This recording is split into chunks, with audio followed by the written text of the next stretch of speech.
इस वीडियो में मैंने प्रोबेबिलिटी चैप्टर है क्लास 12th का। उसकी फर्स्ट एक्सरसाइज है और उसमें बात करी गई है कंडीशन प्रोबेबिलिटी की। थिंक पहली बार इसको 12th क्लास में ही पढ़ाते हैं कंडीशन प्रोबेबिलिटी होती क्या है। मैं पहले कंडीशन प्रोबेबिलिटी को समझाऊं, बेसिक डिस्कस करना चाहूंगा कि भाई जीरो लेवल से ले लेता हूं। मैं मान के चल रहा हूं कि आप भूल चुके होंगे। चलिए, सबसे पहले प्रोबेबिलिटी के मीनिंग से स्टार्ट करते हैं। सबसे पहले प्रोबेबिलिटी का मीनिंग बताता हूँ। इस वर्ड का मीनिंग होता है सिंपल चांसेस, यानी कि किसी चीज के होने की प्रोबेबिलिटी का मतलब है कितने परसेंट चांस है कि वो चीज होगी। और सबसे पहले आपको ध्यान होगा, फार्मूला बताया गया था छोटी क्लास में, नंबर ऑफ फेवरेबल आउटकम ऊपर और टोटल नंबर ऑफ आउटकम नीचे आता था। और पता है, इसमें तीन ही पे हम प्रोबेबिलिटी डिस्कस करती है। कॉइन के डिस्कस करते हैं, डाइस की डिस्कस करते हैं और कार्ड्स की। मेजोरिटी केसेस में हम यहीं पे अटक रहते हैं। आपको सिर्फ रिकैप करा रहा हूँ। रिकैप में जो आपको सिर्फ पता होना चाहिए ना, वो ये पता होना चाहिए कि भाई ये फार्मूला हम बात करेंगे, बट क्वेश्चन अराइज होता है सिर्फ फार्मूला आया कहाँ से। क्योंकि अगर आपको 11th क्लास याद है ना, टोटल हमारे टिल 12th है ना, तीन थ्योरी प्रोबेबिलिटी की पढ़ाई जाती है। पहली क्लासिकल थ्योरी पढ़ाई जाती है, दूसरी स्टैटिस्टिकल अप्रोच ऑफ प्रोबेबिलिटी पढ़ाई जाती है, एक्जियोमेट्रिक अप्रोच। ये क्लास 11th में थी, अगर आपको ध्यान है तो, अगर आपने करी होगी। ये क्लासिकल थ्योरी तो दोनों, इन दोनों में क्या चीज है, ये तब काम आती है जब जो फाइनाइट आउटकम्स होते हैं, यानी कि जहां भी फाइनाइट आउटकम होते हैं ना, ये दोनों थ्योरी की बात होती है। और जहां पे फाइनाइट नहीं होती, इनफाइनाइट होते हैं, तो ये एग्जोमेट्रिक अप्रोच की बात करते हैं। बात करते से क्लासिकल थ्योरी कौन सी थी। अच्छा, आपको देखो ना, ये जो फार्मूला हम है ना क्लासिकल थ्योरी वाला यूज कर रहे हैं, इसमें नंबर ऑफ फेवरेबल आउटकम ऊपर आ जाते थे, टोटल नंबर ऑफ आउटकम नीचे आ जाते थे। डन। जैसे ये क्वेश्चन अगर आ जाए, मान लीजिए मैं आपसे पूछूं भाई what is the probability of even number, तो आप कैसे निकालते थे इवन नंबर की। अब अगर मैं इवन नंबर की प्रोबेबिलिटी निकालूं, तो इवन नंबर की प्रोबेबिलिटी इस केस में कितनी आ जाएगी। इवन नंबर यहाँ पे है, टू भी है, फोर भी है, सिक्स भी है, राइट। तो थ्री इवन नंबर है, तो थ्री ऊपर आ जाएगा और नीचे अगर आप देखो जो, तो सिक्स आ जाएगा। अगर मैं सिक्स कर देता हूं, तो इस केस में प्रोबेबिलिटी आंसर आ जाता है 1/2। डन। हम बात करते, ये आज का हमारा एजेंडा नहीं है। जो मैं आपको कंडीशन प्रोबेबिलिटी बताऊंगा, लेकिन उससे पहले कुछ टर्म्स के मीनिंग बता देता हूं। जैसे आउटकम, अगर मैं बार बार बोलता हूं ना, इस आउटकम का मीनिंग है possible result of a random experiment. यानी कि जो भी पॉसिबल आउटकम है ना, वो जो भी पॉसिबल रिजल्ट है आउटकम होगा। मैं बोलूं सर, अब सैंपल स्पेस भी तो वैसी चीज है। बिल्कुल ठीक कह रहे हो आप। सैंपल स्पेस जो है ना, वो बेसिकली, इसमें एक लाइन देखो साफ लिखा हुआ है, कहता है कि set of all possible outcomes, इसकी कलेक्शन को, यानी कि अगर मैं यहाँ पे कलेक्शन कर दूं ना, सारे आउटकम्स का सेट बना दूं, इस सेट फॉर्म में लिख देता हूं, तो वो सैंपल स्पेस बन जाता है। सबसे ज्यादा इसके बारे में बात करते हैं। फिर इवेंट बार बार यूज होगा। इवेंट का मतलब क्या होता है, any subset of a sample space, क्योंकि यहाँ सबसेट की बात कर रहा हूं मैं। और फॉर एग्जांपल अगर मैं पूछूं भी इसमें इवन नंबर का क्या रहेगा इवेंट, तो इवन नंबर के यहाँ पे तीन होते हैं, टू फोर सिक्स, किसमें, when A dice is throne. तो मैंने तीन का इनका वर्ड मीनिंग क्लियर किया है। तो सबसे ज्यादा तो एस से जो रिप्रेजेंटेशन होगी ना, वो सैंपल स्पेस की रिप्रेजेंटेशन होगी। क्लियर हुई। चलिए, कुछ और वर्ड्स मीनिंग के पता करते हैं। अब मैं नेक्स्ट क्या बताने वाला हूँ कि एटलीस्ट वर्ड का क्या मतलब होता है, एटमोस्ट का क्या मीनिंग होता है एग्जैक्टली। मान लीजिए आपने थ्री फेयर कॉइन को टॉस किया, तो सैंपल स्पेस लिख लेते हैं। देखिए, लिखने का तरीका मैं बता रहा हूँ, आपको दिक्कत नहीं आएगी। तीनों पे हेड आ सकता है, बिल्कुल हेड आ सकता है। अच्छा, दो पे हेड आ सकता है, एक पे टेल आ सकता है, राइट। दो पे टेल आ सकता है, एक पे हेड आ सकता है, और तीनों पे टेल भी आ सकता है। मैं आपको बताना क्या चाह रहा हूं कि आपको इसको इस तरह से लिखना है, ये जो टेल थर्ड कॉइन पे है ना, ये ऐसा भी तो हो सकता है बीच में टेल आ जाए। ठीक है। ये ऐसे भी हो सकता है पहले वाले पे टेल आ जाए, फिर दोनों पे हेड आ जाए। ये भी तो हो सकता है हेड थर्ड पे है ना, तो हेड है ना वो बीच वाले पे आ जाए, ये भी तो हो सकता है। और हेड है वो पहले वाले पे भी आ जाए। तो टोटल इस केस में 8 बने। वैसे एक शॉर्टकट तरीका भी है, अगर आपको ध्यान नहीं है तो जितने क्वाइंस है ना, अगर 3 क्वाइंस है तो 2 की पावर 3 कर लो, यानी कि 8 ही आएगा। चलो, एटलीस्ट का मतलब था, कोई एटलीस्ट टू हेड का मतलब कहता है भाई, मैंने मेरे को कोई ना कि मिनिमम दो हेड, यानी कि दो तो चलेंगे, तीन होंगे तो भी चलेंगे। तो ये वाला जो सेट बनेगा ना, इसमें दो वाले तो सारे लिख देना, दो वाले तो कौन से, ये वाले तो सारे के दो हेड वाले तो आएंगे, और तीन वाला भी चलेगा। तो मैं ये कहना चाहता हूँ कि एटलीस्ट में टू और उससे ज्यादा वाले, यानी कि टू वाले के कौन से लिख देंगे, एच एच टी, एक ये वाला एक ये वाला, ये तीनों लिख देता हूँ, एच टी एच, ठीक है, टी एच एच, ये हो गया। और तीन हेड वाला भी काउंट होगा, ये मुझे बताना था यहाँ पे। एटमोस्ट का मतलब क्या है, देखिए, कोई आपसे कहे ना एटमोस्ट मैक्सिमम दो समोसे लाना, मैक्सिमम दो का मतलब है नहीं लाए तो भी चलेगा, वन लाएगा तो भी चलेगा, और टू लाएगा तो भी चलेगा। एटमोस्ट टू का मतलब है दो से ज्यादा नहीं होने चाहिए। जीरो वाले का मतलब क्या है कि इसमें वो भी चलेंगे जब एक भी, अगर मान लीजिए तीनों टेल आ जाए, हेड नहीं है तो भी चलेगा। वन वाला ये रहा, अगर मान लीजिए एक हेड है तो भी चलेगी, बात याद रखना, कोई दिक्कत नहीं करेगा।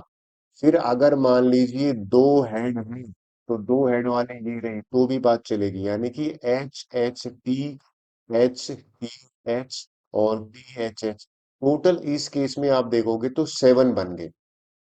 देन एग्जैक्टली टू हेड का मतलब होता है, इसमें कहानी क्या है, सिर्फ दो वाले काउंट होंगे, यानी कि ये वाले काउंट होंगे। ये वाला क्या होगा, एच एच टी, यहाँ पे एग्जैक्टली टू ही है, ठीक है। यहाँ पे फिर आ जाएगा एच टी एच और टी एच एच।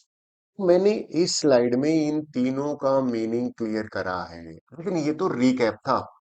हमारा ट्वेल्थ का टॉपिक जो है ना, वो है कंडीशन प्रोबेबिलिटी। ये नई चीज आई है, ये क्या होती है वो थोड़ा समझाता हूँ। इसका नोटेशन ये है, इससे डिनोट करते हैं। कई बुक में इसको इस तरह से लिख देते हैं, कई बुक में इसको लिखते हैं probability of E when F has already occur, या विद रिस्पेक्ट टू एफ, इस तरह से लिख दो। ई अपॉन एफ, ये भी करेक्ट है। इसका फार्मूला बताता हूँ। फार्मूला है ये वाला। आप बोलो सर फार्मूले से पहले मीनिंग बताओ, मीनिंग देखो क्या। इसका मीनिंग है probability of E given that F has already occurred. वापिस समझाता हूँ, ये कहना क्या चाह रहा है। ये कहता है कि भाई इसको पढ़ते कैसे हैं, कहता है प्रोबेबिलिटी ऑफ ई निकालो, कंडीशन क्या है कि एफ हैज ऑलरेडी अकर्ड।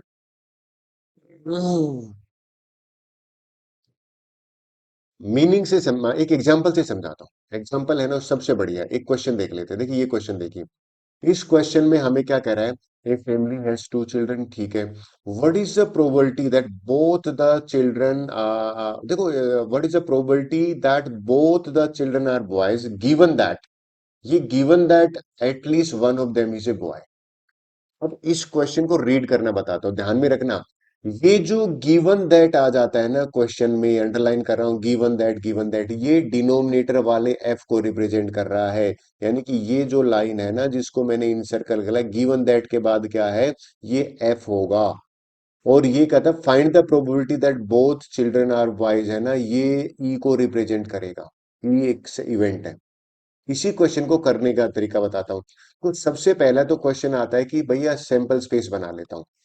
ऐसे है ना, दोनों बॉयज हो सकते हैं, दोनों, पहला वाला बॉय फिर गर्ल आ सकती है, पहला बॉय फिर गर्ल फिर दोनों गर्ल, सो टोटल मेरे पास यहाँ पे देखा जाए तो चार पॉसिबिलिटी बनी।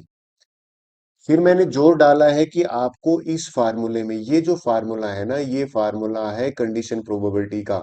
इस फार्मूले में ई क्या है, एफ क्या है, वो मैंने समझाने की कोशिश कर रहा है।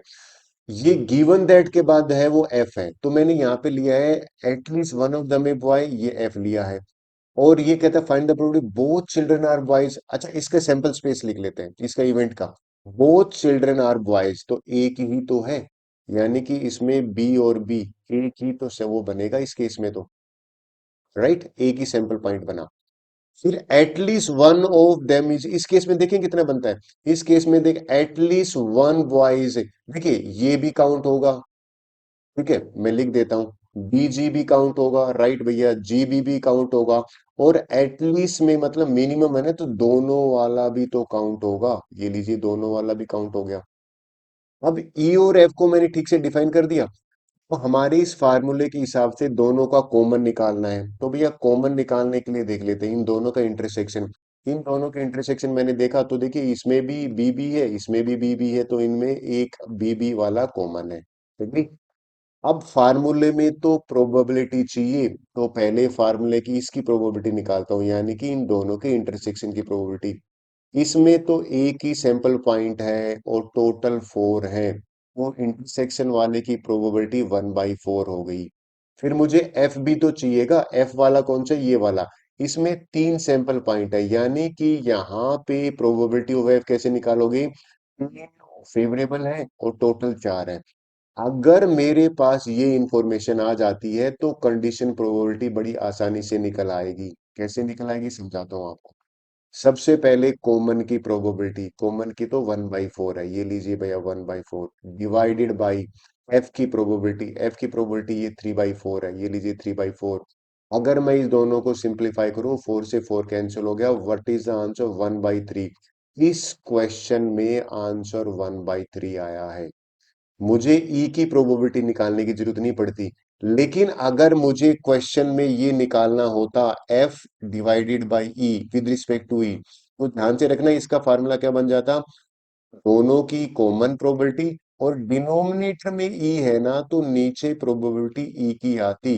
लेकिन इस क्वेश्चन में हमारा डिनोमिनेटर में एफ है, तो एफ की प्रोबेबिलिटी नीचे आई। डन। अगर आपको एक क्वेश्चन की कंसेप्ट समझ में आ गई है, तो चलिए एक्सरसाइज के क्वेश्चंस कर लेते हैं। अब एक्सरसाइज के क्वेश्चन करते हैं, थोड़ी सी अंडरस्टैंडिंग और बेटर होगी। पहली एक्सरसाइज ले लेते हैं। देखिए, इस 13.1 एक्सरसाइज में 17 क्वेश्चन है। ठीक है, पहले क्वेश्चन से स्टार्ट करते हैं, शायद बेटर होगा। अगेन एक ही चीज कहूंगा कि भैया पहले आप कर लीजिए वीडियो पॉज करके, फिर मेरा प्ले करके देख लीजिए आंसर मैच कर रहा है कि नहीं। क्वेश्चन में देखते हैं क्या करता है। हमें कंडीशन प्रोबेबिलिटी निकालनी है, राइट। ये फार्मूला देखो, ये रहा। ठीक है, पहले तो फार्मूला ही लिख देते हैं ना भैया। फार्मूला पहला पार्ट है, इसमें दो चीजें पूछी गई, तो पहला पार्ट में ये ई डिवाइडेड बाई एफ, यानी कि probability of E with respect to F निकालना है। तो फार्मूला क्या कहता है, पहले इनकी प्रोबेबिलिटी इंटरसेक्शन की, यानी कि ये इंटरसेक्शन की फार्मूला अक्सर मैं बच्चों को कहता हूँ भाई लिख लेना चाहिए। विद रिस्पेक्ट टू एफ है, डिनोमिनेटर में एफ है यहाँ पे, तो यहाँ पे भी डिनोमिनेटर में एफ लगा दी, याद करने का तरीका। ठीक है, इंटरसेक्शन की प्रोबेबिलिटी दे रखी है, ये रही 0.2, लफड़ा ही नहीं है, करेक्ट है। एफ की प्रोबेबिलिटी भी दे रखी है, ये रहा 0.3। वेल, इनको तो कुछ करना ही नहीं था, ये तो सिंपल कर दो, 2/3 आंसर आ गया। आई होप इसमें तो कोई इश्यू नहीं है। सेकंड पार्ट देख लेते हैं क्या कह रहा है। सेकंड पार्ट में इसने उल्टा लिखा है, ये देखो ये क्या कह रहा है, कहता है भाई what is the probability of F, ठीक है, विद रिस्पेक्ट टू ई, यानी कि ये एफ अपॉन ई निकालना है। तो मैंने तो बच्चों को ये ऐसे याद कराया था कि भैया ये इंटरसेक्शन की प्रोबेबिलिटी तो हमेशा ऊपर ही आएगा, इसमें तो कोई लफड़ा ही नहीं है। जनरली बच्चे कहते हैं अगर यहाँ डिनोमिनेटर में ई है तो यहाँ पे भी डिनोमिनेटर में ई आएगा। ठीक है, तो ये तो इंटरसेक्शन दे रखा है, ये लो भैया 0.2। ठीक है, फिर ई की प्रोबेबिलिटी ये रही, यानी कि ये भी दे रखी है 0.6। 0.6 है, इसको डेसिमल हटाऊंगा तो 2/6, यानी कि आंसर 1/3 है। अगर आपका भी आंसर 1/3 आ रहा है तो कोई इशू नहीं है, ये तो मेरे हिसाब से कंडीशन प्रोबेबिलिटी का रिवीजन टाइप का है। ठीक है, क्वेश्चन ये देख लेते हैं क्या कह रहा है। देखिए, पहला मैं अक्सर बच्चों को कहता हूँ कि इसका मीनिंग समझो ना, ये क्या कह रहा है। ये कंडीशन प्रोबेबिलिटी की बात कर रहा है ना, ये probability of A with respect to B. तो आपको फार्मूला लिखना है बिना टाइम वेस्ट किए, यानी कि यहाँ पे तो आएगा, अगर डिनोमिनेटर में बी है तो यहाँ पे भी डिनोमिनेटर में बी आएगा, और ऊपर प्रोबेबिलिटी ऑफ इंटरसेक्शन आएगी। ठीक है, अब क्वेश्चन में देखते हैं क्या कह रहा है। इंटरसेक्शन की प्रोबेबिलिटी दे रखी है 0.32। ठीक है भैया, बहुत बढ़िया। नीचे प्रोबेबिलिटी ऑफ 5, यानी कि इसकी भी दे रखी है 0.5, राइट।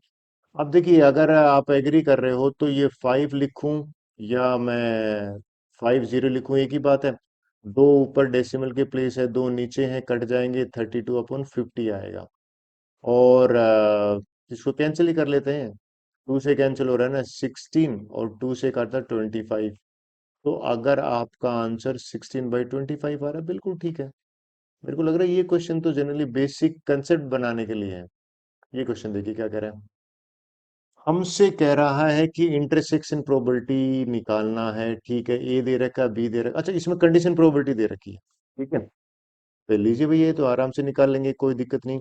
सबसे पहले ये बताइए कि अगर आप एग्री कर रहे हो, पी अपॉन ए जो है कंडीशन प्रोबेबिलिटी, ये किसके बराबर होगा भैया, ए और बी की इंटरसेक्शन प्रोबेबिलिटी, और यहाँ पे डिनोमिनेटर में ए है तो भैया ले लीजिए, डिनोमिनेटर में ए आ गया।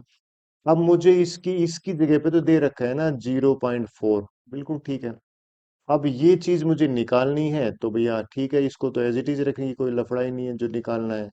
और ए जो है वो दे रखा है 0.8, ठीक है, तो इसके नीचे आ जाएगा 0.8, क्रॉस मल्टीप्लाई कर देते हैं, यहाँ पे इसको भेज देंगे ना, तो ये यहाँ से इस स्टेप को मैं पहले ही लिख लेता हूँ। ए इंटरसेक्शन बी आ जाएगा 0.4 मल्टीप्लाई 0.8, यानी कि 0.32 आया। आई होप यहाँ तक कोई इश्यू नहीं होगा। आपका पहला पार्ट तो यही तो पूछ रहा था, चलिए फर्स्ट पार्ट हमारा ओवर हो गया, डन। सेकंड पार्ट देख लेते हैं, सेकंड पार्ट क्या कह रहा है। फर्स्ट पार्ट का तो आंसर आ गया ना। सेकंड में कहता है कि भैया कंडीशन प्रोबेबिलिटी निकालिए। सेकंड पार्ट क्या कहता है, probability of A when B already happen, यानी कि ए की विद रिस्पेक्ट टू बी, ठीक है। पहले तो फार्मूला लिख लो। फार्मूला क्या कहता है, ये दोनों का इंटरसेक्शन ऊपर आएगा। अगर यहाँ नीचे बी है तो यहाँ पे भी नीचे बी आएगा, बिल्कुल ठीक है। इंटरसेक्शन तो दे रखा है, अभी हमने निकाला, ये निकाला, कितना निकला 0.32, करेक्ट है। और बी की प्रोबेबिलिटी ये क्वेश्चन में दे रखा है 0.5, ये लीजिए 0.5 लिख दिया, डन। अब देखो 5 लिखो या 50 लिखो एक ही बात है ना, दो ऊपर डेसिमल प्लेस है, दो नीचे है, तो ये 32/50, यानी कि ऐसे लिख दूं, ठीक है। और इसको भी कट कर देते हैं, 2 से काटा 16, 2 से काटा 25, और ये अच्छा इसको 16/25 लिख सकते हो। और अगर इसको डेसिमल बनाना पड़े ना तो 0.64 लिख सकते हो। दोनों का केस में आपका आंसर आ जाएगा। ये लीजिए हमने सेकंड पार्ट भी कर दिया, कोई इश्यू नहीं आ रहा, ठीक है। अच्छा अक्सर बच्चे मुझे थर्ड पार्ट पूछते हैं, फिर मैं उनको कहता हूँ ये तो फार्मूला वही है, कौन सा वाला याद करा दिलाता हूँ। Probability of A union B की प्रोबेबिलिटी का फार्मूला क्या फार्मूला था, प्रोबेबिलिटी ऑफ ए प्लस में प्रोबेबिलिटी ऑफ बी, और माइनस था इंटरसेक्शन, अगर किसी को ये फार्मूला ध्यान है तो ये मुझे निकालना है ना, तो हम करेंगे क्या, ए की वैल्यू पुट कर देते हैं, ये रही 0.8, ठीक है भैया 0.8 रख दिया, ठीक है। बी की वैल्यू रख देते हैं 0.5, ये लीजिए 0.5। और अभी अभी निकाला हुआ है ये रहा इंटरसेक्शन वाला, माइनस में 0.32, ये होता है 1.3, माइनस में 0.32। अच्छा डेसिमल में से डेसिमल सब्ट्रैक्शन करने का तरीका क्या है कि भैया आप हमेशा ना वो रखो, डेसिमल के नीचे डेसिमल, यहाँ जीरो लगा लीजिए। 10 में से 2 गया, 8 आया, यहाँ पे देखिए आपने कैरी ले लिया था, ये आ गया, ठीक है। और 2 आ गया, 2 में से यानी कि 9 आ गया, 0.98 आंसर आ रहा है। अगर आपका भी 0.98 आंसर आ रहा है, बिल्कुल ठीक है। इसमें तो मुझे लगता है कंसेप्ट एक बार करके छोड़ दीजिए, कैलकुलेशन है। फोर्थ क्वेश्चन देखते हैं क्या कह रहा है। वेल यूनियन पूछ रहे हैं ना, तो यूनियन से पहले हम निकाल, पहले तो ए की प्रोबेबिलिटी निकाल लेता हूँ। देखिए ये 2 टाइम्स, इसको मैं लिख देता हूँ थोड़ा सा, 2 टाइम प्रोबेबिलिटी ऑफ ए है ना वो 5/13 है, ठीक है। और यहाँ से ए की प्रोबेबिलिटी निकल जाएगी, 2 को यहाँ नीचे भेज देता हूँ, यानी कि नीचे डिनोमिनेटर में आएगा तो कितना हो जाएगा, 5/26 आ गया, करेक्ट। फिर बी की प्रोबेबिलिटी दे रखी है भैया, इसको वापस लिख लीजिए, बाकी जरूरत नहीं थी, 5/13 है, करेक्ट है। और ये भी दे रखा है मुझे, करेक्ट। तो सबसे पहले इस फार्मूले के लिए मुझे इंटरसेक्शन चाहिएगा। इंटरसेक्शन कैसे मिल सकता है, इससे मिल सकता है इंटरसेक्शन, इस फार्मूले से, right. So what I am going to do, इस फार्मूले की हेल्प ले लेते हैं। चलिए इस फार्मूले की हेल्प ले लेते हैं। अब लिखने का तरीका देखिए, लिखने का तरीका ये है, ये तो ई और एफ में है ना, तो हम कंडीशन प्रोबेबिलिटी को मैं इस तरह से लिख देता हूँ। हमें ए की probability with respect to B ये निकालना है। ऊपर तो आ जाएगा यूनियन इंटरसेक्शन, ठीक है। यहाँ पे डिनोमिनेटर में बी है तो ये लीजिए भैया, डिनोमिनेटर में यहाँ पे भी बी आ जाएगा। अब मुझे इसकी प्रोबेबिलिटी 2/5 गिवन है, ये लीजिए 2/5 यहाँ पे लिख दिया।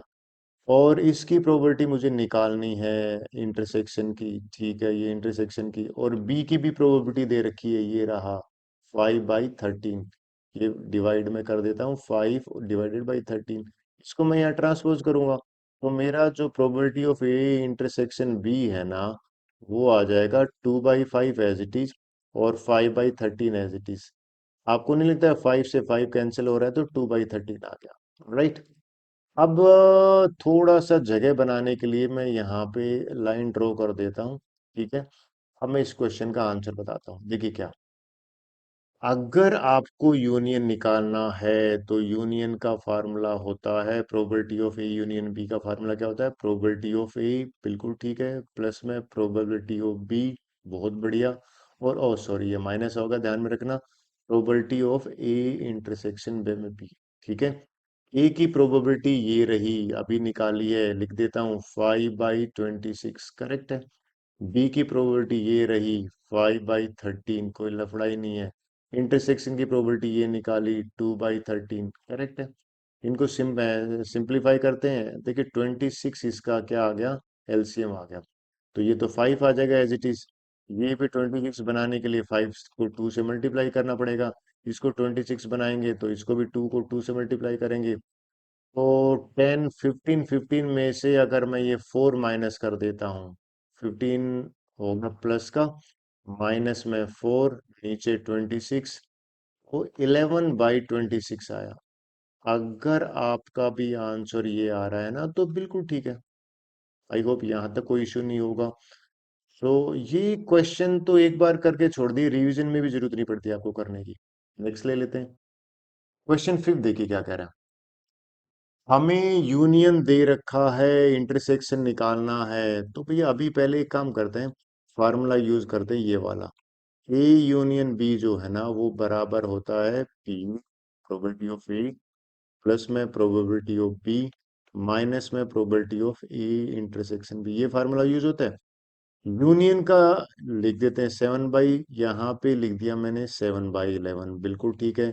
ए का रख दिया मैंने 6/11, ठीक है। बी 5/11, और मुझे इसका इंटरसेक्शन का पता नहीं था, तो ठीक है, ये यहाँ पे एज इट इज रख देते हैं। इसको मैं ट्रांसपोज कर देता हूँ, यहाँ ले आता हूँ, ठीक है, पॉजिटिव बन जाएगा ना। ये इंटरसेक्शन भी पॉजिटिव बन जाएगा। ये दोनों का सम 11 है ना, तो 11/11 में से 7/11 माइनस करेंगे तो 4/11 आएगा। अगर ये आपका आंसर है तो कोई इशू ही नहीं ना, तो बहुत बढ़िया तो हो रहा है फर्स्ट वाले का। चलिए, थोड़ी सी प्रेजेंटेशन मैटर करती है, तो प्रेजेंटेशन के लिए मैंने ये कर दिया। अब नेक्स्ट की बात करते हैं। कंडीशन प्रोबेबिलिटी की बात कर रहा है, ठीक है भैया, ये भी निकाल लेते हैं। ये फर्स्ट क्वेश्चन था, नंबरिंग कर दिया मैंने। Probability of A when with respect to B, यानी कि क्या हो जाएगा, पहला काम है इंटरसेक्शन की प्रोबेबिलिटी ऊपर आएगी, ठीक है। बी नीचे है तो प्रोबेबिलिटी ऑफ बी भी नीचे आएगी। इंटरसेक्शन की प्रोबेबिलिटी ये निकाल रखी है, देखो ए इंटरसेक्शन बी अभी निकाला था, यानी कि 4/11। और बी की प्रोबेबिलिटी ये है, डिवाइड बाई यहाँ पे आ जाएगा 5/11। इसको सिंप्लीफाई कर लेते हैं, ये ऊपर जाएगा तो रेसिप्रोकल हो जाएगा, यानी कि मेरा आंसर 4/5 आ गया, करेक्ट। सेकंड पार्ट भी आंसर आ गया। चलिए, इसको भी थोड़ा इक्वल स्पेसिंग कर देते हैं। ऐसा ही स्पेसिंग आपको पेपर में करना होता है, सो दैट कि क्लियरली विजिबल हो, टीचर देख सके। क्या हो जाएगा, फार्मूला बहुत जरूरी है, प्रोबेबिलिटी ऑफ बी पूछा है विद रिस्पेक्ट टू ए, तो ये इंटरसेक्शन तो भैया ऊपर लिख दिया, करेक्ट है, कोई इशू नहीं है। डिवाइड में अगर यहाँ नीचे ए है तो यहाँ पे भी ए आएगा। ये रहा इंटरसेक्शन की प्रोबेबिलिटी, 4/11। डिवाइड कर देते हैं किसके, ए की कितनी है, 6/11। अब तो मेरे को लगता है इसमें तो सीधा ही काट देता हूँ, चलो 11 से 11 काट देते हैं, तो बचा क्या, 4/6। लोवेस्ट फॉर्म में करेंगे 2/3। अगर आपका आंसर 2/3 आ रहा है, बिल्कुल ठीक है। चलिए, नेक्स्ट क्वेश्चन कर लेते हैं। क्वेश्चन 6 करते हैं, क्या कर रहा है, कहते हैं coin is toss 3 times. Sample space बना लेते हैं। सैंपल स्पेस बनाते हैं तो 3 टाइम्स है ना, तीनों पे हेड आ सकता है, बिल्कुल ठीक है। दो पे हेड, एक पे टेल आ सकता है, दो पे टेल और एक पे हेड आ सकता है, और तीनों के ऊपर टेल आ सकता है, राइट। लेकिन ये जो टेल है ना, ये लास्ट में आया है ना, तो बीच में भी तो आ सकता है, यहाँ पे ऐसे भी तो हो सकता है। और ये बीच में आया है ना, तो यहाँ पे पहले पे भी तो आ सकता है, टेल यहाँ पे भी आ सकता है, ठीक है।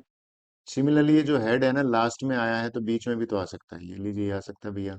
और पहले कॉइन पे भी आ सकता है, आई होप टोटल यहाँ पे ना ये लिखना पड़ेगा आपको। टोटल यहाँ पे 8 हो गया, अगर आप नोट करो, यानी कि 8 हो गया। ई कहते हैं हेड ऑन थर्ड टोस। ई की पहले प्रोबेबिलिटी लिखते हैं भैया, हेड ऑन थर्ड टोस। एक तो ये आ सकता है, यानी कि इसके ये लिख दिया सैंपल स्पेस में, एक ये आ गया। थर्ड टोस पे है ना, तो एक ये भी तो हो सकता है, ये भी हो सकता है, यानी कि एच टी एच और टी एच एच, ये भी हो सकता है, वो ठीक है। थर्ड टोस पे ये भी चलेगा, यानी कि टी टी एच, और ये बस एक ही है, तो ठीक है। इस केस में अगर आप नोट करो तो प्रोबेबिलिटी यहाँ पे 4 आइटम हो गए ना, ये 4 आइटम हो गए। तो इस केस में प्रोबेबिलिटी अगर आप निकालोगे ना, एक मिनट, यहाँ पे ही लिख देता हूँ, कंफ्यूजन नहीं होगा। इसकी प्रोबेबिलिटी हो जाएगी आपके, ये 4 आइटम है, टोटल 8 है, तो 4/8। ठीक है। एफ निकाल लेते हैं, चलिए एफ निकालते हैं। एफ कह रहा है कि भैया head on first two tosses, ये भी हो सकता है, फर्स्ट टू टोस पे हेड आए, ये लिख देता हूँ, बिल्कुल ठीक है। फर्स्ट टू टोस पे तो ये भी तो हो सकता है, एच एच टी, ठीक है।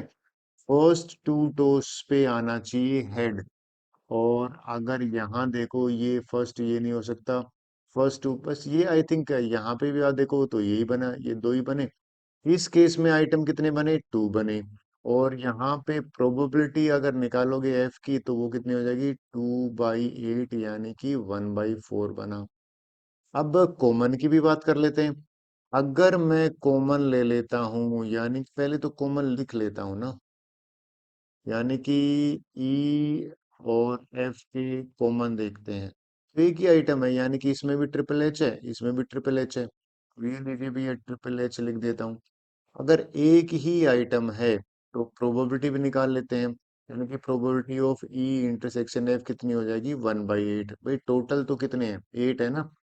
प्रोबेबिलिटी का फार्मूला जो मैं यहाँ पे यूज कर रहा हूँ, अगर आप भूल गए हो तो याद दिला देता हूँ, नीचे टोटल होते थे, बिल्कुल ठीक है, ऊपर नंबर ऑफ फेवरेबल आउटकम होते थे, ये जो था फार्मूला था, ठीक है। अब हमसे पूछा है कंडीशन प्रोबेबिलिटी निकालो, यानी कि ई अपॉन एफ। ठीक है, ये प्रोबेबिलिटी क्या कहती है, पहले तो प्रोबेबिलिटी निकालनी है इंटरसेक्शन की, फिर इसके नीचे एफ है ना, तो डिनोमिनेटर एफ से प्रोबेबिलिटी से डिवाइड कर दो। इसकी प्रोबेबिलिटी आई 1/8, बहुत बढ़िया। और एफ की प्रोबेबिलिटी ये रही 1/4, ये लीजिए 1/4 आ गया। इसको सिंप्लीफाई करेंगे तो आ जाएगा 1/8, और ये हो जाएगा 4/1। अगर आपका आंसर 1/2 आ रहा है, बिल्कुल ठीक है। मेरा मानना है आपको ये समझ में आया होगा। अब सिक्स क्वेश्चन देखते हैं, सिक्स क्वेश्चन क्या कह रहा है।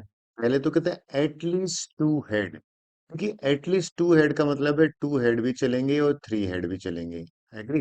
तो इस केस में हम देखते हैं क्या क्या बन सकता है इसके अंदर, क्या 2 हेड वाले कौन से, ये रे पूरे के पूरे, यानी कि एच एच टी, बहुत बढ़िया, एच टी एच और टी एच एच, ये आ गया। फिर 3 हेड वाला ये रहा, तो इस केस में जो है वो 3 हेड वाले ये 3 हो गए। तो इसका जो बना वो टोटल बने 4, राइट। और इसकी प्रोबेबिलिटी अगर मैं निकाल लेता हूँ ई की, मान लीजिए हमें जरूरत पड़ेगी, तो ई की तो जरूरत नहीं पड़ेगी, 4/8 कर दो तो 1/2 आया, करेक्ट।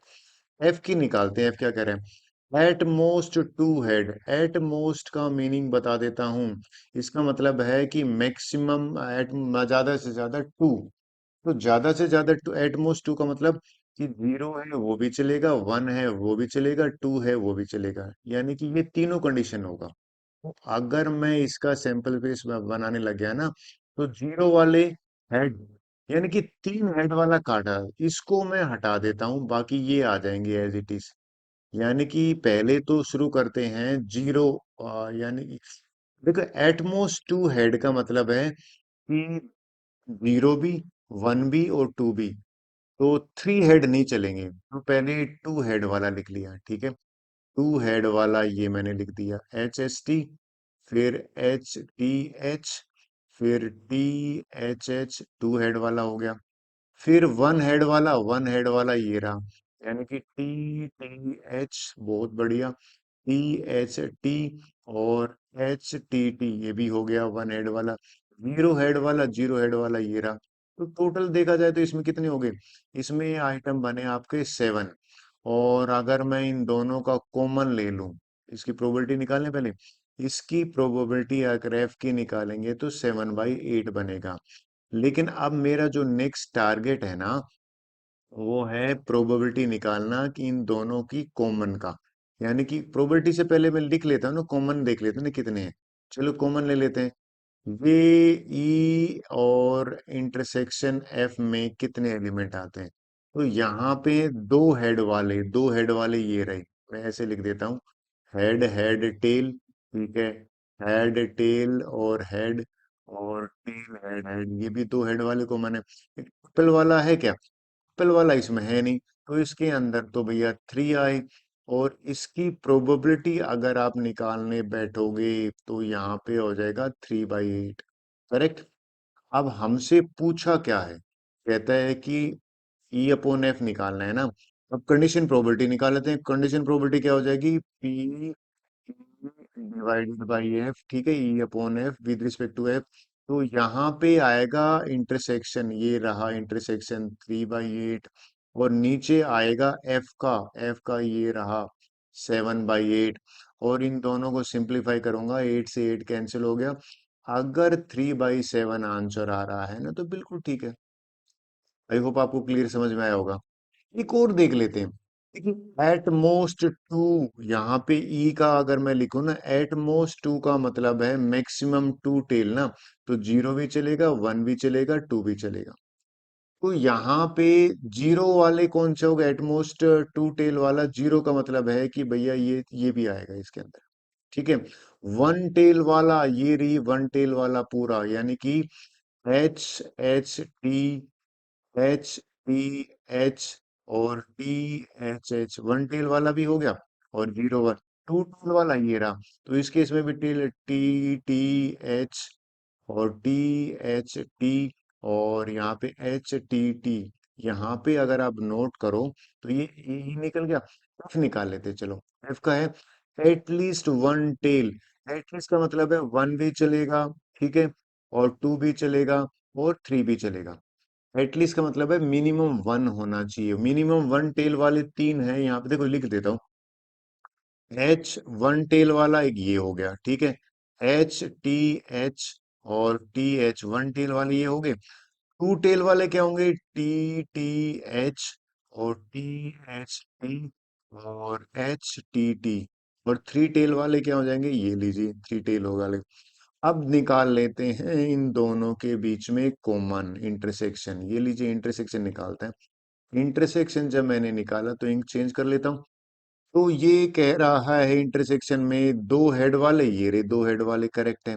यानी कि अगर मैं लिख लूंगा तो HHT, ठीक है, HTH और THH, ये हो गया। फिर ये वाला भी तो है, देखो ये दोनों भी तो कॉमन है, करेक्ट है। यानी कि TTH और HTT, राइट। अगर आप नोट करो ये कॉमन है, तो इसके कितने बने, इसके बने 3 3 6।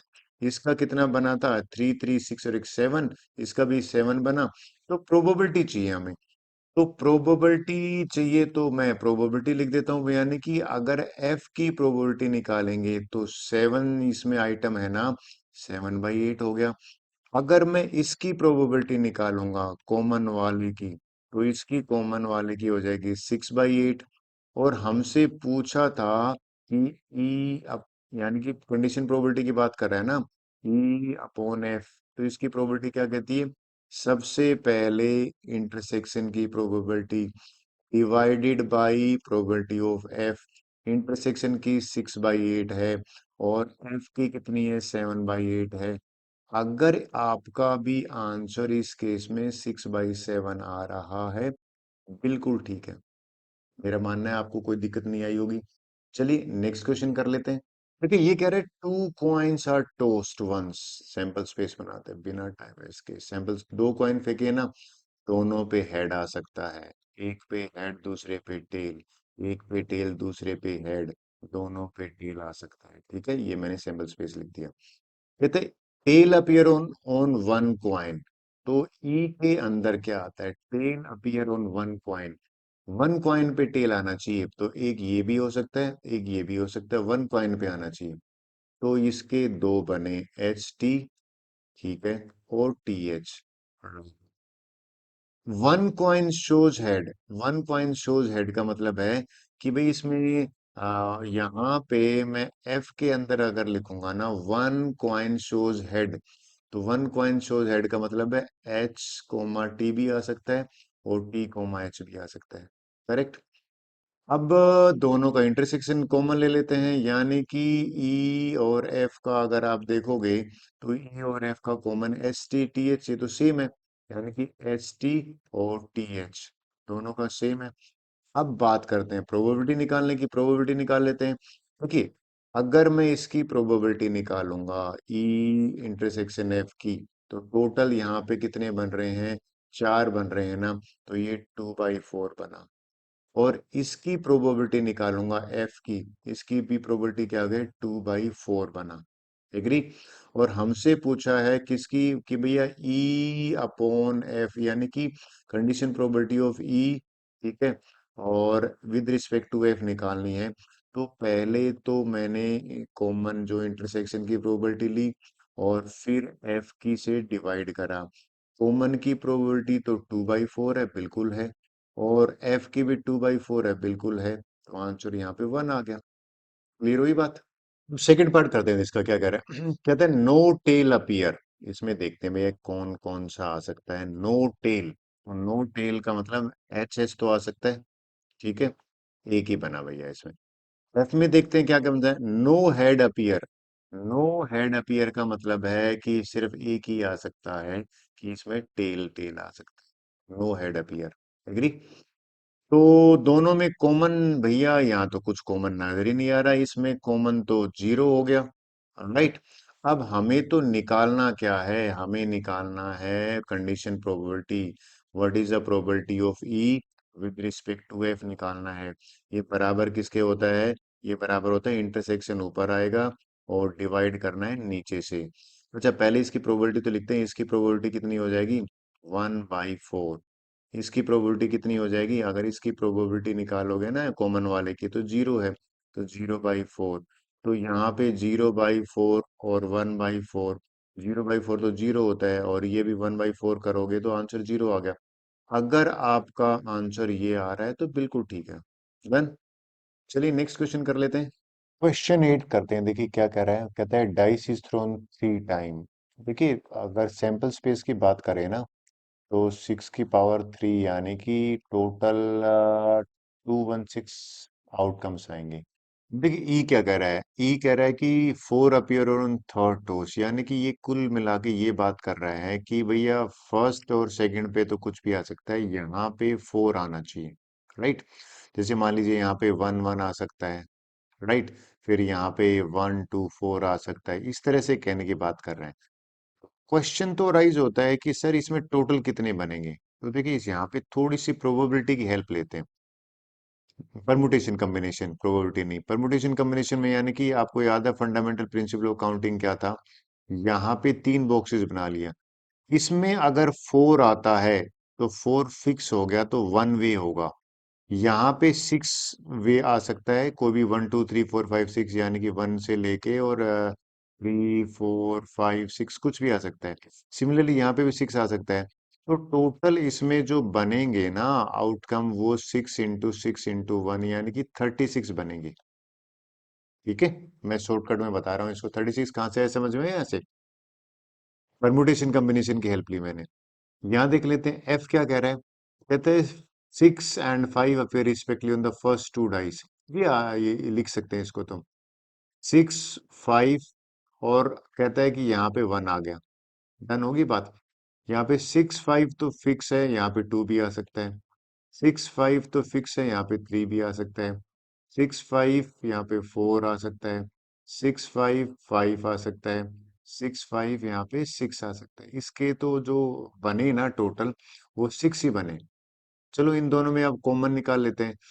अगर मैं इन दोनों में कॉमन की बात करूं तो देखना भैया, हमसे कह रहा है कि four appear on the third toss, तो थर्ड टोस पे फोर अपीयर सिर्फ इसी में ही हुआ है, यानी कि सिक्स, फाइव और फोर, ये वाला जो है। अब अगर मैं प्रोबेबिलिटी निकालने बैठ गया तो इसकी प्रोबेबिलिटी क्या हो जाएगा, ई इंटरसेक्शन एफ, इसकी प्रोबेबिलिटी तो हो जाएगी 1/216। ये एक ही तो है। इसकी कितने आइटम बने, इसकी तो प्रोबेबिलिटी चाहिए नहीं ना हमें। हमें तो क्या है कि कंडीशन प्रोबेबिलिटी ये चाहिए ना, यानी कि E/F जो अगर आप निकालोगे तो ये तो कॉमन वाली प्रोबेबिलिटी चाहिए, ठीक है, इंटरसेक्शन वाला। और यहाँ पे F नीचे है तो डिनोमिनेटर में F आएगा। तो इसकी प्रोबेबिलिटी चाहिए कि इसका प्रोबेबिलिटी कितनी हो जाएगी, इसकी प्रोबेबिलिटी तो सिक्स आइटम है ना, 6/216 हो जाएंगे। तो यहाँ पे मेरे पास आ गया ये निकल के 1/216, ठीक है। और F की प्रोबेबिलिटी आ गई 6/216। इसको सिंप्लीफाई करा नहीं हमने, जरूरत ही नहीं करने की, कट रहा है ना, क्यों कट कैंसिल करना है, ये दोनों कैंसिल हो गया। इस केस में आंसर 1/6 आ रहा है। आई होप आपको ये मैं ठीक से समझा पाया होगा। मेन बच्चे कहते हैं सर ये कैसे करोगे, four appear on third toss. तो मैंने इस तरह से बताया कि भाई अगर आप करते रहोगे ना तो बहुत बनेंगे। फर्स्ट सेकंड पे कंडीशन था ही नहीं ना, तो बड़ा आसान से हो गया ना, यहाँ पे फिक्स था तो यहाँ पे फिक्स था, तो एक ही तरीके से भर सकते हैं। चलिए नेक्स्ट करते हैं, क्वेश्चन नंबर 9 देखते हैं क्या कह रहे हैं। कहते हैं इसको सैंपल स्पेस बना लेते हैं, सैंपल स्पेस बनाना थोड़ा सा आसान रहेगा, ये लीजिए सैंपल स्पेस बना देता हूँ। कहते हैं फादर मदर सन लाइन, ठीक है। तो फादर मदर है ना, तो यहाँ पे मदर, फादर, सन, मदर और सन और फादर, ये भी बन सकता है। अब ये एम पहले लिया, मान लीजिए एफ पहले लेता हूँ, फादर पहले लेता हूँ, सन और मदर हो गया। फादर लिया तो यहाँ पे मदर और सन, ये भी दो हो गए। अच्छा चलिए, मदर अगर यहाँ पे सन पहले ले लिए, थोड़ी देर के लिए मैंने यहाँ पे सन पहले है तो फादर और मदर आ सकते हैं, सेकंड थर्ड पे सन है तो मदर और फादर। तो टोटल यहाँ पे देखा जाए तो सिक्स बने ना, इसमें तो कोई इश्यू आया नहीं। ई क्या है, कहता है ई जो है ना वो यहाँ पे हमारे पास है सन ऑन वन एंड। तो कौन कौन सा भैया वन एंड पे, एक एंड पे तो ये भी है, यानी कि यहाँ पे फादर मदर और सन, एक ये भी हो सकता है, ये भी तो हो सकता है, यानी कि फादर, मदर और सन, राइट। और वन एंड का मतलब है ये दोनों भी तो हो सकते हैं, यानी कि सन फादर मदर, राइट भैया, और सन मदर फादर। तो इस केस में ये हमारे पास बन गया। एफ देखें, एफ क्या बनेगा, एफ क्या कह रहा है, फादर इन मिडल, ठीक है भैया। यहाँ पे मैंने फादर मिडल में कहाँ पे है, एक तो मिडल में यहाँ पे है, यानी कि M F S, ठीक है। एक यहाँ पे भी तो है फादर मिडल में, यहाँ पे भी लिख देता हूँ, ये हो जाएगा S F M, राइट। अब कॉमन वाला निकाल लेते हैं इंटरसेक्शन में, तो E इंटरसेक्शन F में देखते हैं क्या आता है दोनों में। देखिए दोनों में अगर देखो ये रहा वन एंड पे, यानी कि MFS, या रहा MFS, एक ये रहा, ठीक है। SFM, यहाँ पे रहा SFM, दो है, यानी कि MFS और SFM, ये अगर दो हैं तो इनकी प्रोबेबिलिटी लिख देता हूँ जल्दी से। इसकी प्रोबेबिलिटी कितनी हो जाएगी, इसकी प्रोबेबिलिटी अगर आप निकालने बैठोगे ना तो ये हो जाएगी 2/6, सिक्स हो जाएगा ना, टोटल टोटल हमारे पास सिक्स ही तो है, ठीक है। और हमें इसकी प्रोबेबिलिटी भी तो चाहिएगी, तो अगर इसकी प्रोबेबिलिटी निकालेंगे ये भी 2/6 आ जाएगा, बहुत बढ़िया। अब तो सीधा आंसर लिख देता हूँ ना, कंडीशन प्रोबेबिलिटी E/F जो निकालोगे वो बन जाएगी प्रोबेबिलिटी इन दोनों की कॉमन की, बहुत बढ़िया, इंटरसेक्शन की डिवाइड बाई एफ की है, ठीक है। तो ये तो वन आ रहा है, 2/6 डिवाइड बाई 2/6।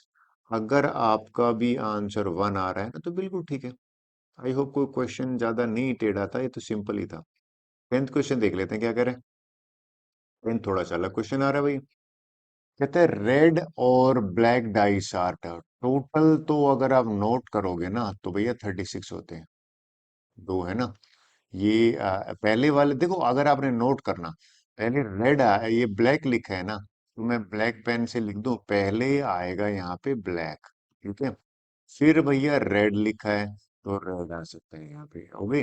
सिमिलरली यहाँ पे अगर इस तरह से करोगे ना, तो पहले वाले पे आ जाएगा मान लीजिए ब्लैक, और यहाँ पे दूसरे वाले पे आ जाएगा रेड। अब इधर सिमिलरली यहाँ पे आएगा, तो 36 आ गया। अब क्वेश्चन पढ़ते हैं क्या कहते हैं। Find the condition probability of turning some greater than 9।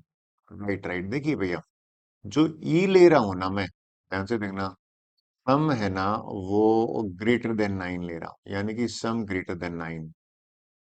ठीक है, तो सम ग्रेटर देन 9 वाले निकाल लेते हैं।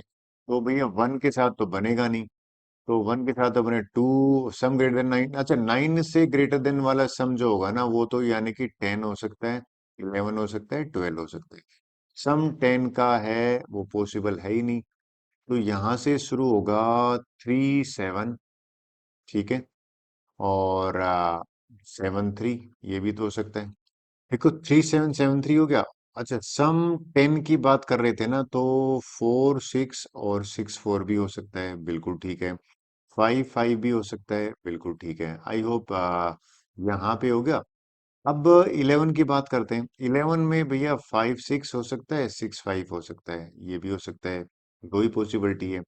अच्छा नहीं, एक और हो सकता है, 4 7 और 7 4, ये भी 11 में आ सकते हैं। ठीक है, तो मेरा मानना है कि 11 वाले दो ही पॉसिबल हो सकते हैं। अब बात करते हैं 12 की। 12 वाले में तो एक यही पॉसिबल है, ये एक्चुअल में 12 का एक ही है, तो मैंने लिख दिया। अब नेक्स्ट क्या कह रहे हैं, given that black dice result in 5, यहाँ पे एफ है ना, वो ब्लैक डाइस का 5 है, ब्लैक डाइस का 5 है, राइट। तो ब्लैक डाइस का 5 है ना, तो आप लिख सकते हो ना, क्या क्या क्या क्या आ सकता है, देखो 1 5 आ सकता है, एक पॉसिबिलिटी ये भी हो सकती है। 2 भी 5 आ सकता है, ठीक है। 3 5 आ सकता है, 4 5 आ सकता है, और 5 5 आ सकता है, और 6 5 आ सकता है। तो अब टोटल एक और चीज है ना भाई, कॉमन भी देख लेते हैं ना। इन दोनों में हमें तो कॉमन निकालना है ना, तो कॉमन देखते हैं क्या क्या आ रहा है। कॉमन में अगर आप नोट करोगे तो एक ये है 5 5, और एक 6 5, दो है। यहाँ पे लिख देता हूँ, 5 5 है, एक ये बन रहा है, और एक 6 5 बन रहा है 11 वाला। ये दो कॉमन है, तो इसकी प्रोबेबिलिटी तो चाहिए कि ना, तो प्रोबेबिलिटी हाथों हाथ निकाल लेते हैं ना। इसकी प्रोबेबिलिटी कितनी हो जाएगी, 2/36। ठीक है भैया, एफ की तो प्रोबेबिलिटी चाहिए ना, एफ की भी तो निकाल लेते हैं। इसकी प्रोबेबिलिटी हो जाएगी 6/36। एग्री। अगर ये आपको समझ में आ गया है तो चलो आगे ले लेते हैं। तो ये हमारा बेसिकली अब क्या निकालना था, हमारा निकालना था कंडीशन प्रोबेबिलिटी E/F। और ये कंडीशन प्रोबेबिलिटी में पहले कॉमन वाला आ गया, यानी कि 2/36, और 6/36, तो 2/6 बचा। 2/6 होता तो 1/3। मेरा मानना है ये मैंने ठीक से आपको समझाया होगा, बात बनी। अगर ये आपको समझ में आ गया है, तो चलिए एक काम करते हैं, नेक्स्ट ले लेते हैं।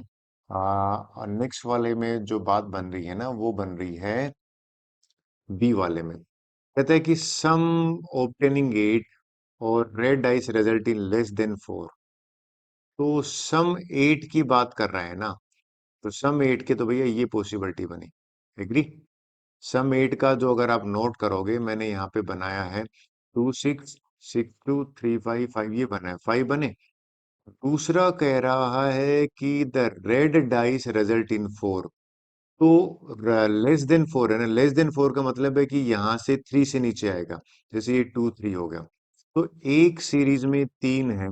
इस तरह से 6 सीरीज बनेंगे ना, 3 4 5 6, तो 6 × 3 कर लोगे तो 18 आ गया। तो यहाँ पे 18 आया। अब बात करते हैं सर कॉमन, बिल्कुल कॉमन निकाल लेते हैं। अगर आप इसका कॉमन ले लेते हो, तो कॉमन देखो कितना आता है। इन दोनों के कॉमन में सम 8 वाला तो ये दोनों है, राइट। यहाँ पे आएगा, मतलब सॉरी, दोनों में लेस देन 5 आ रहा चाहिए ना। तो लेस देन 5 में देखो तो 5 3 और 6 2, दो आए। तो टोटल तो 36 है ना, तो ऊपर वाला 2/36 आ गया, बहुत बढ़िया। और एफ जो है वो हमारा 18 है, तो ये 18/36 आ गया। 36 से 36 कैंसिल हो गया। अगर आपका आंसर 1/9 आ रहा है, बिल्कुल ठीक है, आई होप समझदार थोड़ा सा बात बनी होगी। 11th क्वेश्चन देखते हैं। सिंपल क्वेश्चन है, देखते हैं क्या कह रहे हैं। हमें इनमें कॉमन निकालना है, दे तो रखा है, तो एक काम करते हैं बिना टाइम वेस्ट के, fair dice is rolled, fair dice rolled करा है तो सबसे पहले तो मुझे एस लिखना है, यानी कि 1 2 3 4 5 6, राइट। अब इसकी आंसर में देखिए, ये दोनों में ई और एफ में, तो प्रोबेबिलिटी अगर मैं निकालूं यहाँ पे, प्रोबेबिलिटी ऑफ ई निकालूं, तो ये तो 3/6 है, बहुत बढ़िया। यहाँ पे अगर एफ की प्रोबेबिलिटी निकालें तो 2/6 है, बिल्कुल ठीक है। प्रोबेबिलिटी अगर जी की निकालें तो ये 4/6 है, बिल्कुल ठीक है। अच्छा, कॉमन की भी नहीं लगाई, कॉमन की भी लिख सकते हैं। इस केस में देखिए हमें चाहिएगा, अगर मैं पहला ही निकालता हूँ ई, ठीक है, अपॉन एफ, इसकी निकालूंगा तो प्रोबेबिलिटी क्या हो जाएगा भैया, पहले तो कॉमन, कॉमन की प्रोबेबिलिटी, और कॉमन के बाद में एफ की प्रोबेबिलिटी से डिवाइड करेंगे। तो एफ की प्रोबेबिलिटी तो मैंने पहले निकाली हुई है, 2/6। कॉमन निकालते हैं, इन दोनों में कॉमन की बात करते हैं ई और एफ में, तो देखो जाए तो 3 कॉमन है, 1 कॉमन है ना। अगर 1 कॉमन है तो इसकी प्रोबेबिलिटी 1/6 हुई, तो पहले का आंसर आ गया, 6 से 6 कैंसिल हो जाएगा, 1/2। ठीक है, चलिए दूसरा करते हैं। दूसरा कह रहा है इसका उल्टा, यहाँ पे इसको लाइन सेग्रीगेट करके करता हूँ, यानी कि प्रोबेबिलिटी निकालने के लिए कह रहा है एफ अपॉन ई का, तो कॉमन वाला तो वही चल जाएगा, कॉमन वाला तो यही है, ये रह लो भैया 1/6, ठीक है। ई की प्रोबेबिलिटी ये रहा भैया, ई की प्रोबेबिलिटी क्या है, 3/6, ये लो जी 3/6। इस केस में 6 से 6 कैंसिल हो गया, तो वहां पे 1/3 आ रहा है। अगर आपका भी आंसर 1/3 है तो बिल्कुल ठीक आ रहा है। ये देख लेते हैं क्वेश्चन में, इन दोनों में क्वेश्चन देख लेते हैं, पहले ये क्वेश्चन निकाल लेते हैं, अगर आपको ये थोड़ा सा समझाने के हिसाब से ठीक होगा। चलिए मैं ये समझा देता हूँ। अगर आपने पी अपो ई अपॉन जी निकाला, तो पहला जो काम है इन दोनों में कॉमन की प्रोबेबिलिटी, यानी कि इंटरसेक्शन, और फिर जी की। तो मैं सबसे पहले जी की, इजी है, जी की निकालता हूँ। जी में है 4/6, ये लो भैया 4/6 लिख दिया। कॉमन में देखो, देखो यहाँ पे मैंने लिखा गलत है, इसको ठीक करता हूँ।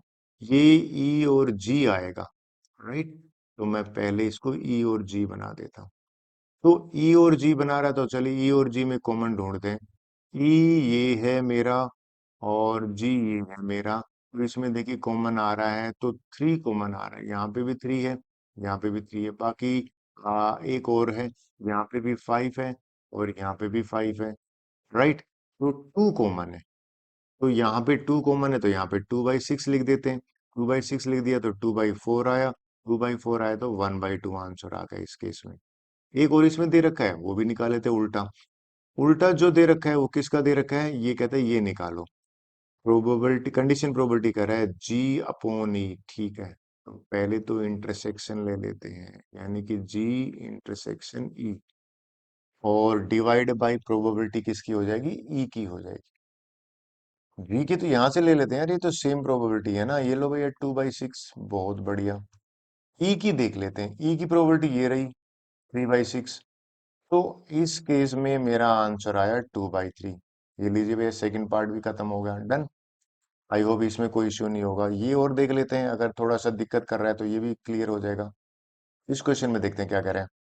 कहता है कि इसकी प्रोबेबिलिटी निकाली, ले निकाल लेते हैं भैया।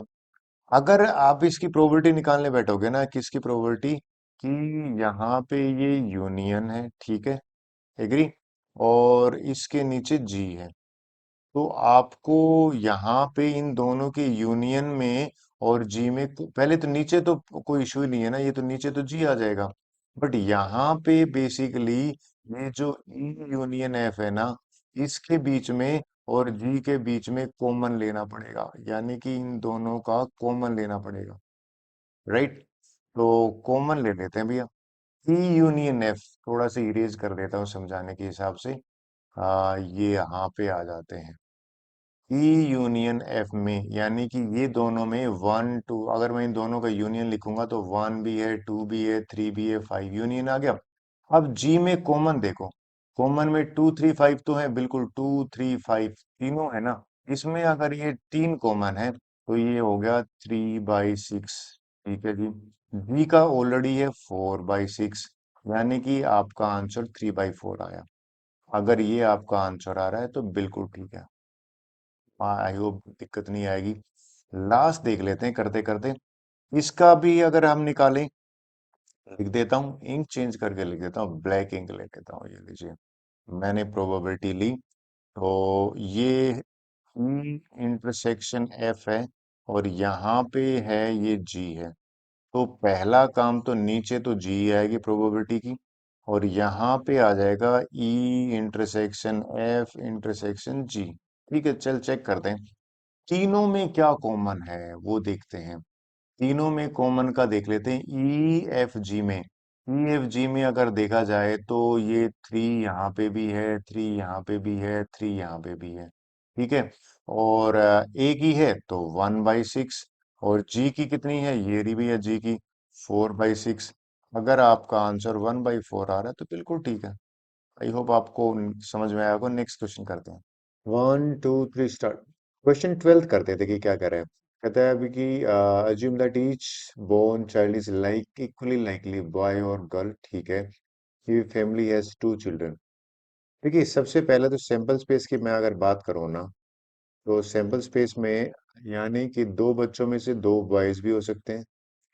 पहला बॉय और दूसरा गर्ल भी हो सकता है। पहले गर्ल और दूसरा बॉय भी दूसरा जो है बॉय भी हो सकता है। यानी गर्ल पहले लिख दिया मैंने, और दोनों गर्ल भी हो सकती है। तो ये मेरे पास टोटल 4 बने। क्वेश्चन क्या पूछ रहे हैं? कहते हैं what is the condition probability. देखिए, अंडरलाइन करना है, कंडीशन प्रोबेबिलिटी निकालने की बात कर रहे हैं।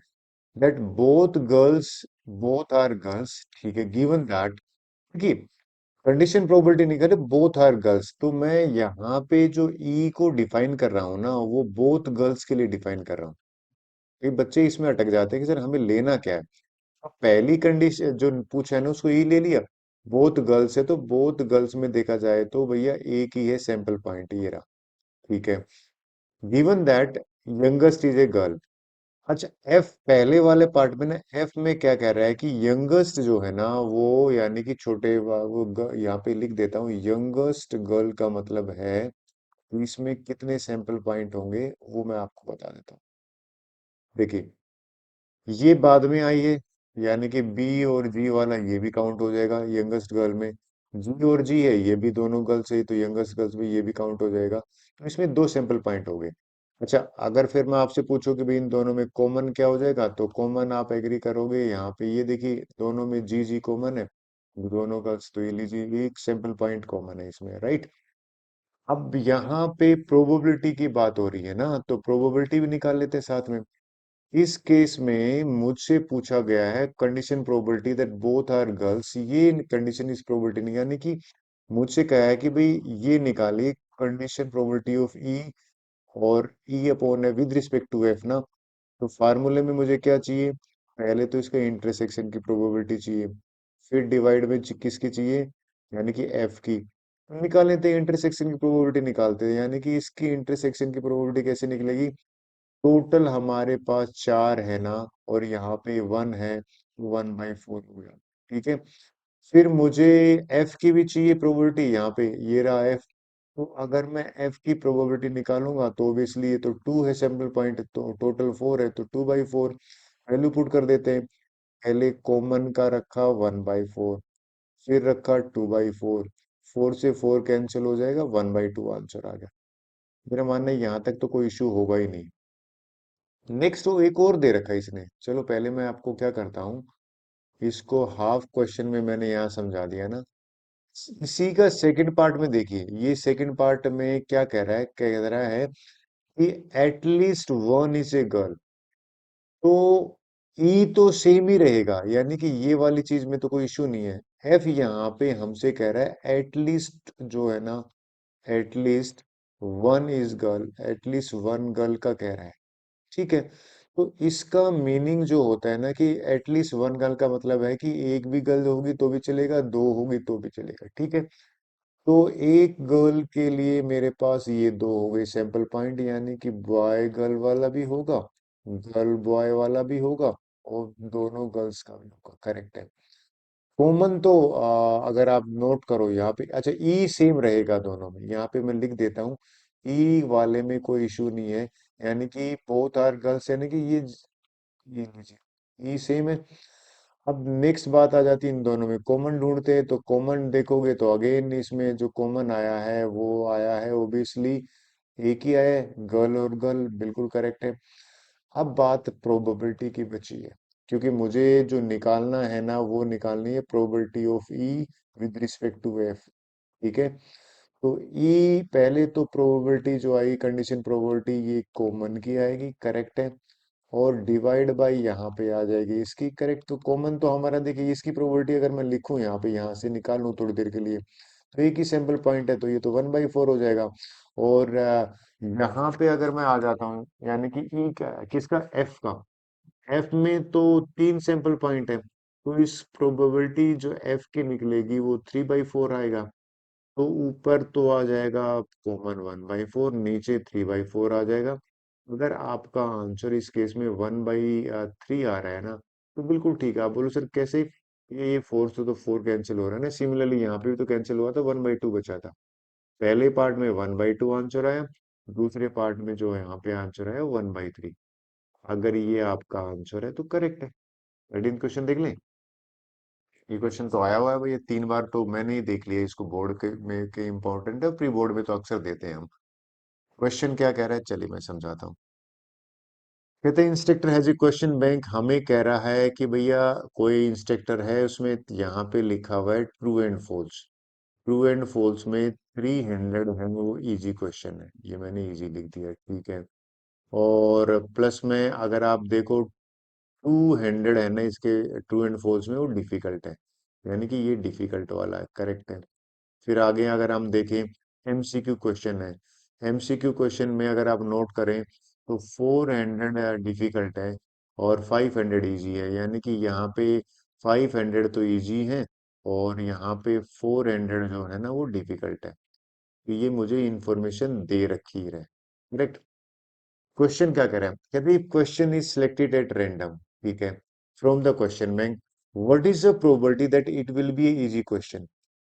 हमसे कह रहा है कि इजी क्वेश्चन की प्रोबेबिलिटी गिवन दैट देखो लिखा है given that it is a multiple choice question. तो पहले तो टोटल निकालते हैं, टोटल कितना हो जाएगा। मेरे पास पूरे पेपर में क्वेश्चन कितने हैं, यानी कि 300 200 इनको ऐड करेंगे, 300 प्लस में 200, फिर ये भी तो क्वेश्चन ऐड करोगे, यानी कि प्लस में 500 प्लस में 400 900, 900 में ये अगर 5 जोड़ोगे तो 1400 आ गया, करेक्ट। देखिए हमसे पूछा क्या है, हमसे कह रहा है कि find the probability that it will be easy question given that it is a multiple choice question. हमें ई को डिफाइन करना है, यानी कि इजी क्वेश्चन की बात कर रहे हैं ना, इजी क्वेश्चन और वो भी मल्टीपल चॉइस क्वेश्चन होते, तो इजी क्वेश्चन देख लेते हैं। यानी कि इजी क्वेश्चन यहाँ पे है 500, ठीक है।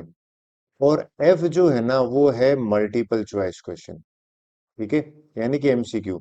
और एमसीक्यू अगर आप नोट करो तो यहाँ पे टोटल है, यानी कि 500 प्लस में 400 करेंगे तो 900 हो गया।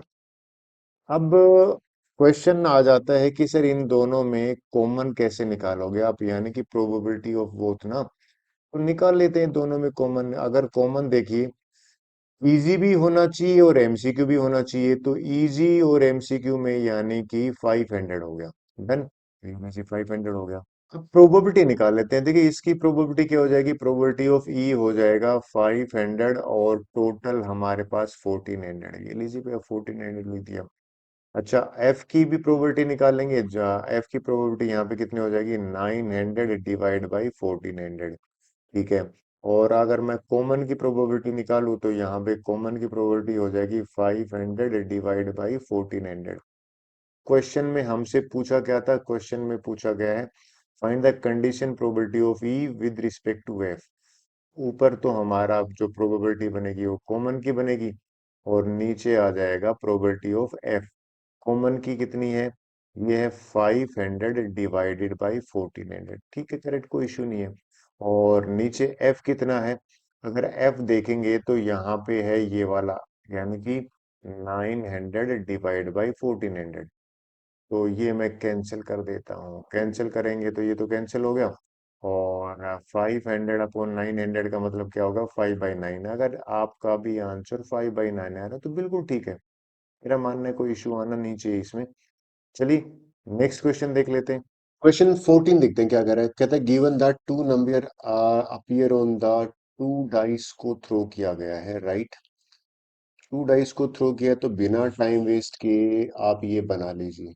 मैंने पहले ही बना के रखा हुआ है, टाइम बच जाएगा समझाने में, ठीक है। कहते हैं find the probability of the event, probability of the event sum of the number of dice is 4, ये निकालना है हमें। यानी कि ई जो है ना, वो सम जो है वो 4 लेना है। ठीक है, ई जो लेना है सम 4 लेना है, यानी कि यहाँ पे सम 4 को ई रिप्रेजेंट करेगा। ठीक है।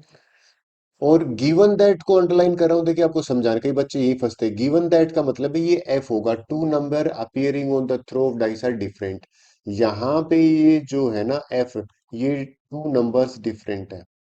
टू नंबर्स डिफरेंट का मतलब है दोनों अलग अलग है। इसका मीनिंग समझा देता हूँ, कोई दिक्कत नहीं। टू नंबर, पहले तो एक काम करता हूँ कि पहले ई को समझाता हूँ। सम फोर कहाँ आ सकता है, एक ये रहा, ठीक है जी, एक ये रहा, एक ये रहा।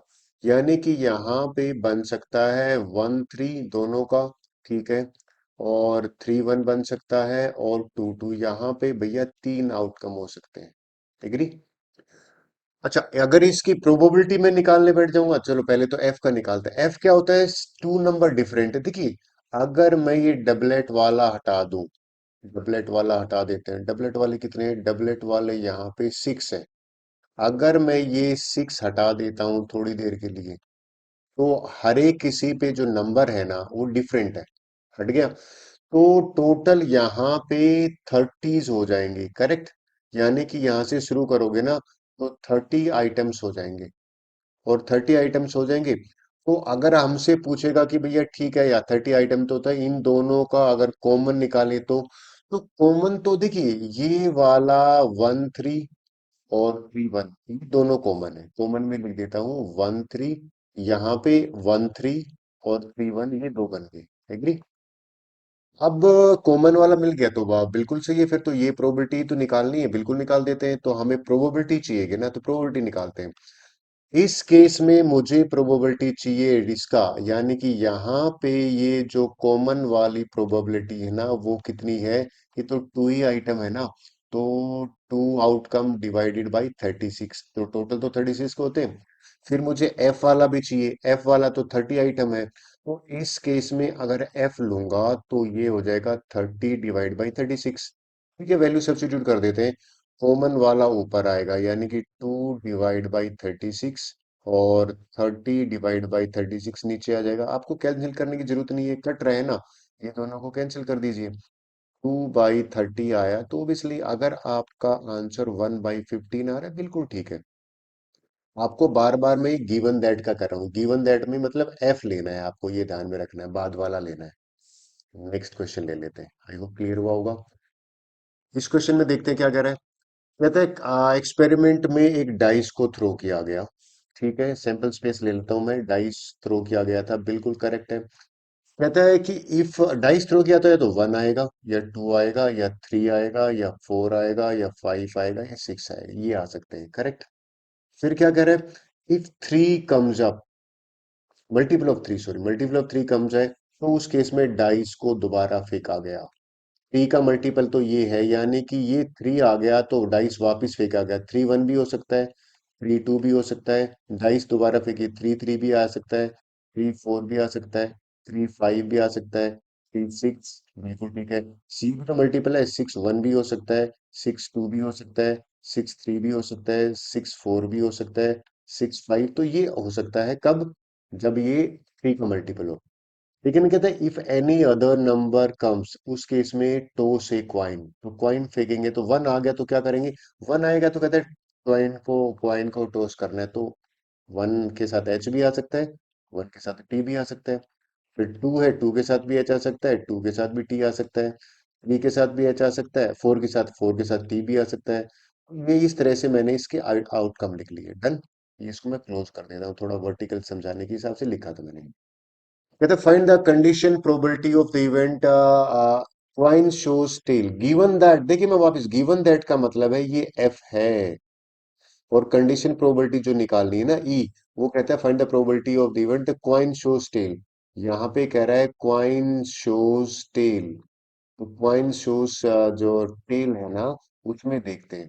तो टेल में तो ये रहा भैया एक, तो यानी कि यहाँ अगर मैं लिखना बैठूंगा तो 1t, ठीक है, ये भी तो है 2t, बिल्कुल करेक्ट है भैया, ये भी तो है 4t 5t, तो ये हो गया 4 का टी और ये है 5 का टी। कॉइन ने यहाँ पे टेल शो करा, यही तो है ना।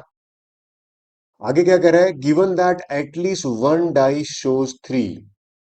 भाई एटलीस्ट वन डाई शोज, यहाँ पे लिख देता हूँ, एटलीस्ट वन डाइस पे थ्री आना चाहिए, वन डाइस थ्री ना।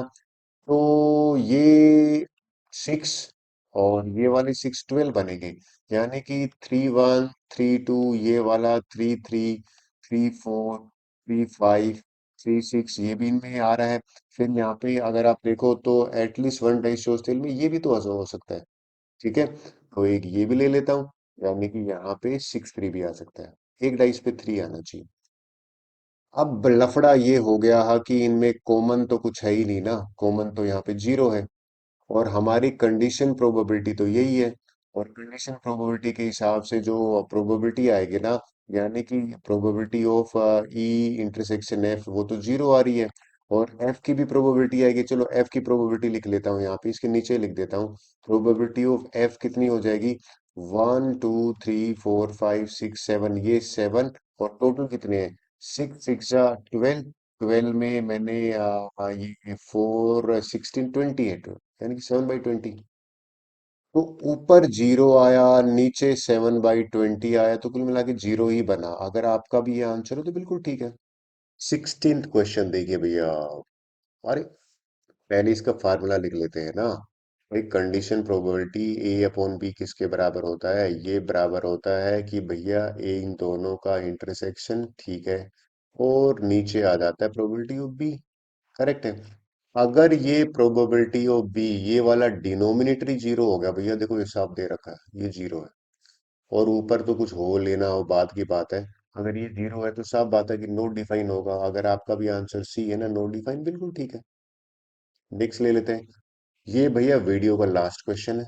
क्या कहता है, कहता है ये अगर दोनों बराबर है, अगर ये condition probability A upon B समझाने के हिसाब से और बी अपॉन ए बराबर है, तो फार्मूला लिख लो ना। इसका फार्मूला क्या हो जाएगा, इसका फार्मूला हो जाएगा कि भैया इन दोनों का इंटरसेक्शन की प्रोबेबिलिटी डिवाइड बाई बी की प्रोबेबिलिटी, ठीक है। इसका भी क्या हो जाएगा, इन दोनों की इंटरसेक्शन की प्रोबेबिलिटी डिवाइड बाई ए की प्रोबेबिलिटी। अगर ये दोनों सेम, ये कहता है कि भाई ये दोनों बराबर है, आप एक चीज बताओ, इनका न्यूमरेटर तो बराबर है ना, तो इससे क्या रिजल्ट निकल के आता है कि भैया ये पी बी और पी ए भी बराबर होगा, और ये पी बी और पी ए जो बराबर होगा ना, यानी कि अगर आपका आंसर यहाँ पे डी है तो ठीक है। With this your video is over, thank you very much.